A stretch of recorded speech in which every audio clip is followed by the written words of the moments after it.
दोस्तों, आज हम हमारे इस वीडियो में आपको क्वांटाइजेशन और कूलाम्स लॉ पर आधारित कुछ उदाहरण बताएंगे, जिससे आपका जो टॉपिक है वो काफ़ी क्लियर होगा। तो दोस्तों, पहले हम एक क्वेश्चन की बात करते हैं जो क्वांटाइजेशन पर आधारित है कि किसी वस्तु को इतना आवेशित किया जाता है कि उसके द्रव्यमान में 9.1 नैनोग्राम की वृद्धि हो जाती है। तब ज्ञात कीजिए कि कितने इलेक्ट्रॉन वस्तु को दिए गए और उस पर जो आवेश का मान है और उसकी प्रकृति भी हमें ज्ञात करनी है। तो दोस्तों, हम ये मान लेते हैं, सबसे पहले तो क्वेश्चन को समझने की कोशिश करते हैं और हम ये मान लेते हैं कि ये वो वस्तु है जिसको हम आवेश दे रहे हैं। और हम ये मान लेते हैं दोस्तों कि इस वस्तु को इलेक्ट्रॉन दिए जाते हैं। इस वस्तु को इलेक्ट्रॉन दिए जाते हैं और इलेक्ट्रॉन देने के बाद दोस्तों इसका जो द्रव्यमान है वो 9.1 नैनोग्राम बढ़ जाता है और ये वस्तु ऋणावेशित हो जाएगी क्योंकि इलेक्ट्रॉन इस पर जा रहे हैं। तो हम ये कह सकते हैं, पहले ही देखकर, अगर इसकी हमें प्रकृति निकालनी है तो प्रकृति कैसी होगी, इसकी ऋणात्मक प्रकृति होगी। हम ये मान लेते हैं दोस्तों कि इस वस्तु को हम जो इलेक्ट्रॉन देने जा रहे हैं उन इलेक्ट्रॉनों की संख्या स्मॉल n है। ठीक है दोस्तों, और इसको जब हम n इलेक्ट्रॉन दे रहे हैं तो n इलेक्ट्रॉन देने के बाद इसका जो द्रव्यमान है वो हम ये मान लेते हैं कि इसके द्रव्यमान में जो वृद्धि होगी वो डेल m होगी। तो दोस्तों, द्रव्यमान की जो ये वृद्धि है डेल m, वो इक्वल होगी किसके, इलेक्ट्रॉनों की संख्या। मान लो इसको n इलेक्ट्रॉन दे रहे हैं हम, तो n इलेक्ट्रॉनों की जो क्या हो गई, संख्या हो गई, और एक इलेक्ट्रॉन का जो द्रव्यमान है, संख्या और एक इलेक्ट्रॉन का जो द्रव्यमान है उसको यदि हम आपस में गुणा कर दें तो इसके द्रव्यमान में परिवर्तन हम ज्ञात कर सकते हैं। इसलिए हम यहाँ द्रव्यमान में जो वृद्धि है, यहाँ जो परिवर्तन है वो लिख देते हैं किससे, डेल m से, और उसकी वैल्यू कितनी निकल कर आएगी, n इंटू एम ई। यहाँ n इलेक्ट्रॉनों की संख्या होगी जो इलेक्ट्रॉन हम इस वस्तु को दे रहे हैं, और एम ई एक इलेक्ट्रॉन का द्रव्यमान होगा। तो यहाँ से जो डेल m है, यहाँ द्रव्यमान में जो वृद्धि है, del m is equal to n into m e होगी। एम ई की वैल्यू पुट कर देंगे यहाँ और डेल m की भी वैल्यू पुट कर देंगे।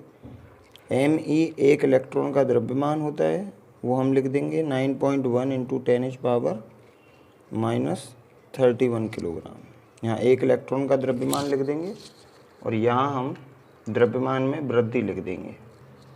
इसके बाद दोस्तों यहाँ हम डेल m की वैल्यू पुट कर देंगे। जो द्रव्यमान में वृद्धि है वो कितनी हो रही है, 9.1 नैनोग्राम। एक नैनोग्राम दोस्तों होता है 10⁻⁻9 ग्राम।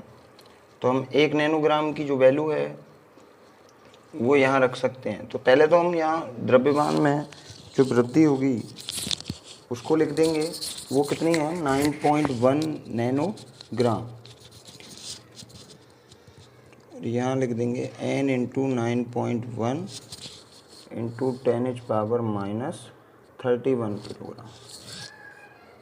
ठीक है दोस्तों, अब हम इसमें यहाँ जो नैनोग्राम है उसको कन्वर्ट कर लेंगे ग्राम में।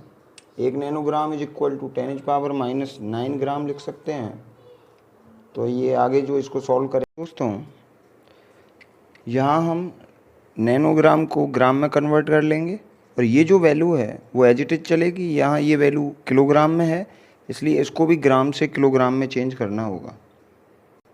हम जानते हैं दोस्तों 1 ग्राम इज इक्वल टू होता है 10⁻³ किलोग्राम। तो यहाँ 1 ग्राम की जगह हम 10⁻³ किलोग्राम लिख सकते हैं। इस तरीके से ये 10⁻⁻9 और -3 जुड़ने के बाद -12 पावर हो जाएगा। अब दोस्तों ये जो ग्राम से हम इसको किस में कन्वर्ट कर लेंगे, किलोग्राम में, और यहाँ ये जो यूनिट है वो इसी के इक्वल आ जाएगी। यहाँ से हम n का मान निकाल लेंगे, तो n का जब मान निकालेंगे ये वैल्यू उधर चली जाएगी और n का मान निकल कर आ जाएगा।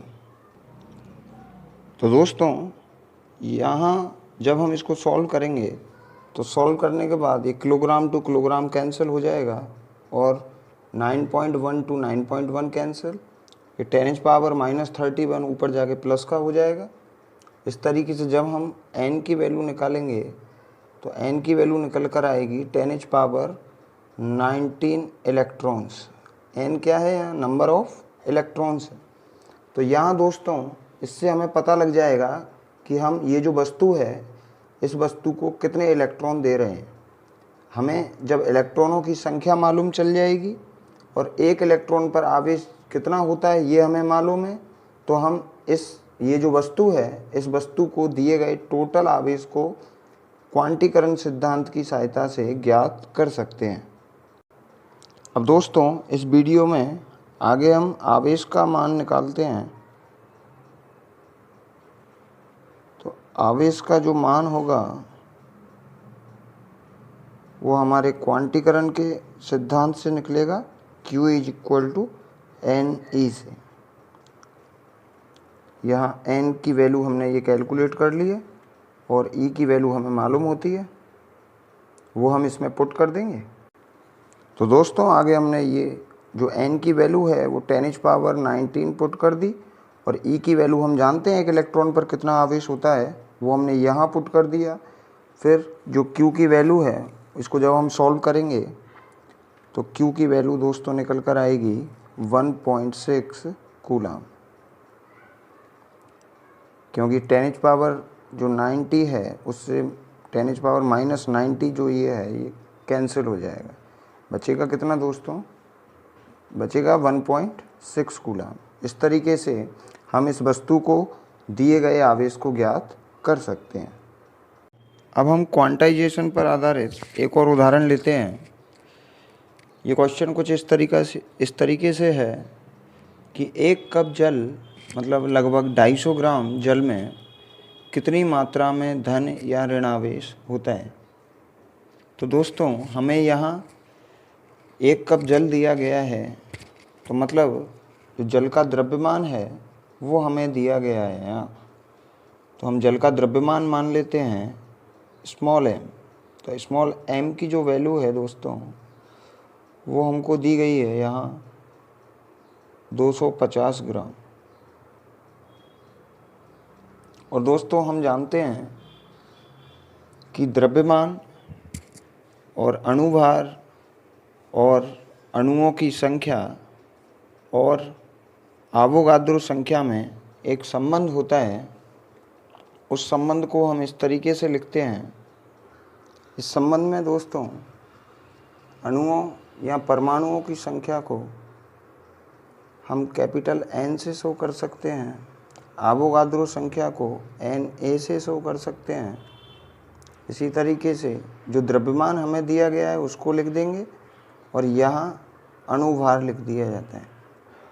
तो दोस्तों हम जानते हैं कि जल का जो अणु है उसका अणुभार कितना हो जाएगा, एक H का अणुभार तो 1 हो गया, फिर एक और हाइड्रोजन का 2 हो गए और ऑक्सीजन का कितना हो गया 16। इस तरीके से जो कैपिटल M है उसकी वैल्यू कितनी आ जाएगी दोस्तों 18। H2O में 2 तो इसका हो गया, एक H का और एक H का मिला के 2 तो ये हो गया और ऑक्सीजन का 16 हो गया। इस तरीके से जो H2O है अणु है पूरा उसका अणुभार कितना होता है 18 होता है। तो हम यहाँ कैपिटल M लिख देंगे। आवोगाद्रो संख्या हमें मालूम है, आवोगाद्रो संख्या लिखते हैं हम 6.023 × 10⁻23। ये आवोगाद्रो संख्या होती है दोस्तों, यहाँ हम पुट कर देंगे और यहाँ से हमें कैपिटल N का मान मालूम चल जाएगा। हमें ये मालूम चल जाएगा कि एक कप जल में जो H2O के अणु हैं उनकी संख्या कितनी होगी। अगर हमें संख्या मालूम होगी तो हम संख्या के आधार पर फिर आगे क्वांटाइजेशन से हम क्या निकाल सकते हैं, उसमें धन और ऋणावेश की मात्रा निकाल सकते हैं। तो यहाँ दोस्तों हम n का मान निकालेंगे small m upon capital M into NA से। सारे मान इसमें हम पुट कर देते हैं। तो दोस्तों सारे मान पुट करने के बाद जो कैपिटल N है, N की वैल्यू ये निकल कर आती है। दोस्तों हम जानते हैं कि एक जो H2O जो अणु होता है, एक H2O अणु में देखो दो तो H होते हैं, दो तो हाइड्रोजन के अणु होते हैं और एक ऑक्सीजन का होते हैं। तो एक एक प्रोटॉन, मतलब एक प्रोटॉन तो हो गया एक हाइड्रोजन में, दूसरा प्रोटॉन हो गया या इलेक्ट्रॉन भी किस में हो गया, दूसरे हाइड्रोजन में हो गया। और जो ऑक्सीजन है, ऑक्सीजन में दोस्तों 8 इलेक्ट्रॉन या 8 प्रोटॉन होते हैं। ये जो संख्या है वो दोनों की समान होती है। तो हम ये कह सकते हैं दोस्तों कि जो H2O जो अणु होता है उसमें 10 तो प्रोटॉन होते हैं और 10 ही इलेक्ट्रॉन होते हैं। अब हम आगे ये जानते हैं दोस्तों, क्वांटीकरण से जो Q है, Q की वैल्यू लिख देते हैं हम Ne। यहाँ E की जो वैल्यू चलेगी दोस्तों, जो आवेश होगा वो हम ये लिखेंगे 10E। और जो नंबर होगी, जो आवेशों की जो ऋणावेश या धनावेश का जो नंबर होगा वो अणुओं या परमाणुओं की जो संख्या होगी वो हम यहाँ से पुट कर देंगे N की वैल्यू, और 10E ये आवेश हो जाएगा कितने इलेक्ट्रॉनों प्रोटॉनों पर, 10 पर। तो इस तरीके से हम यहाँ से 200 ग्राम जो जल है उसमें धन और ऋणावेश की मात्रा निकाल सकते हैं। N की वैल्यू होगी दोस्तों 10 की जगह दोस्तों 10 आ जाएगा, और E की जगह एक जो इलेक्ट्रॉन है उसका आवेश लिख देंगे 1.6 इंटू 10⁻⁻19 कूलम। इसको जब हम पूरे को ओवरऑल सॉल्व करेंगे तो दोस्तों Q की वैल्यू निकल कर आएगी 1.337 इंटू 10⁻7 कूलम। तो इस तरीके से दोस्तों हम एक कप जल में धन या ऋणावेश की मात्रा निकाल सकते हैं। अब दोस्तों नेक्स्ट क्वेश्चन पे चलते हैं, और ये जो क्वेश्चन है ये अपना कूलाम्स लॉ से रिलेटेड है। ठीक है, इस क्वेश्चन को पढ़िए ध्यान से। ये हाइड्रोजन परमाणु में इलेक्ट्रॉन और प्रोटॉन के बीच दूरी जो हमें इतनी दे रखी है, उनके मध्य हमें वैद्युत आकर्षण बल का मान ज्ञात करना है, और इस बल की हमें गुरुत्वाकर्षण बल से भी तुलना करनी है। तो दोस्तों इसके लिए हमें सबसे पहले तो ये सारा सब कुछ मालूम होना चाहिए।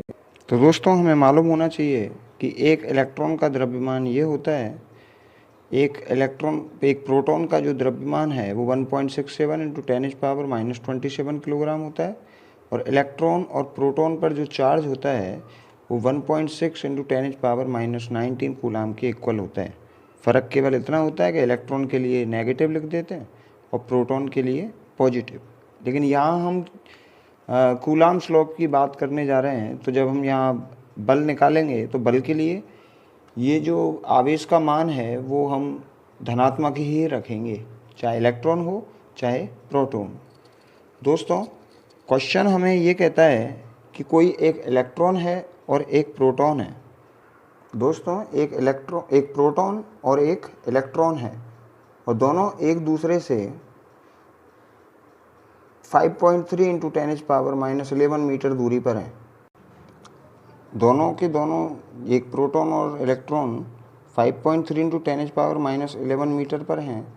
तो दोनों के बीच हमें पहले तो बल का मान निकालना है, तो हम कूलाम्स लॉ से वो बल का मान निकाल सकते हैं, और ये वैद्युत बल होगा, इसलिए इसको हम Fe से रिप्रेजेंट कर देते हैं। दोस्तों कूलाम्स लॉ कहता है कि Q1 Q2 अपॉन R²। इसमें वैल्यू पुट कर देंगे हम। K की वैल्यू कितनी होती है दोस्तों, K की वैल्यू होती है 9 इंटू 10⁻9। Q1 की जगह हम काम में लेंगे ये जो प्रोटॉन है इस पर आवेश और Q2 की जगह जो इलेक्ट्रॉन पर आवेश है वो काम में लेंगे। इसके बाद दोस्तों जो R की वैल्यू है वो पुट कर देंगे। तो R की वैल्यू पुट करेंगे और दोस्तों जब ये सारी वैल्यू हम इसमें पुट करके और कैलकुलेट करेंगे तो जो आकर्षण बल है उसकी वैल्यू निकल कर आएगी। तो दोस्तों स्थिर वैद्युत बल का मान निकल कर आएगा 8.2 इंटू 10⁻⁻8 न्यूटन। अब दोस्तों इस क्वेश्चन में हमें आगे इसकी तुलना गुरुत्वाकर्षण बल से करनी है। तो गुरुत्वाकर्षण जो बल है वो हम न्यूटन के नियम से निकाल सकते हैं। न्यूटन का नियम कहता है कि Fg is equal to Gm1m2/r²। यहाँ जो m1 और m2 हैं इसमें एक तो m1 मान लेंगे हम, ये इलेक्ट्रॉन का द्रव्यमान है, और m2 मान लिया वो प्रोटॉन का द्रव्यमान है। तो यहाँ इनकी जगह हम दोस्तों me और mp भी लिख सकते थे। ठीक है दोस्तों, अब यहाँ हम ये g की वैल्यू पुट कर देंगे 6.67 इंटू 10⁻⁻11। दोस्तों इसके बाद हम इलेक्ट्रॉन का द्रव्यमान पुट करेंगे और इलेक्ट्रॉन का द्रव्यमान पुट करने के बाद हम प्रोटॉन का द्रव्यमान पुट करेंगे। R की वैल्यू वो सेम ही रहने वाली है, इसलिए यहाँ R की वैल्यू रख देंगे दोस्तों 5.3 इंटू 10⁻⁻11 का होल स्क्वायर। इसके बाद दोस्तों इसको सॉल्व कर लेंगे। सॉल्व करने के बाद इलेक्ट्रॉन और प्रोटॉन के बीच गुरुत्वाकर्षण बल निकल कर आ जाएगा। तो दोस्तों वैल्यू पुट करने के बाद जो वैल्यू निकल कर आएगी हमारी Fg की, वो निकल कर आएगी 3.6 इंटू 10⁻⁻47। अब इसके बाद दोस्तों हम दोनों की तुलना कर देंगे। तुलना करने के लिए Fe में हम Fg से डिवाइड कर देंगे। तो Fe/Fg निकल कर आएगा दोस्तों।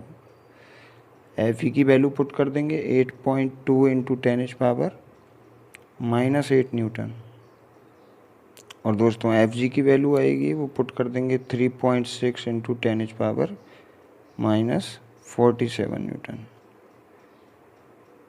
इस तरीके से दोस्तों जब इसमें हम इसको डिवाइड करेंगे तो दोनों का अनुपात ये निकल कर आएगा 2.27 इंटू 10⁻39।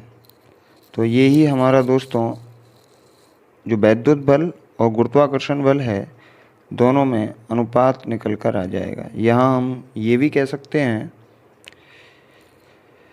कि जो वैद्युत बल है वो गुरुत्वाकर्षण बल से कितना गुना अधिक होगा, इसको हम मल्टीप्लाई करके निकाल सकते हैं।